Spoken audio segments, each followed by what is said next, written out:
Welcome to another behind the scenes look for the Hantuck Great Oak. This time I'm going to show you how you can take a piece of cardboard and turn it into something to use for a window decoration.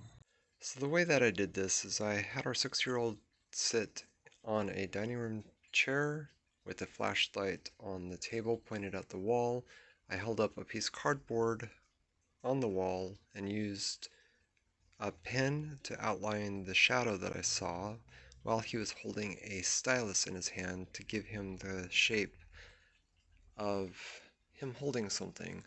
And then once I had everything outlined, I just converted the stylus type of shape into, well, a butcher knife, and then I used some tape and some fishing line attached to paper clips so I could more easily attach it to our blinds.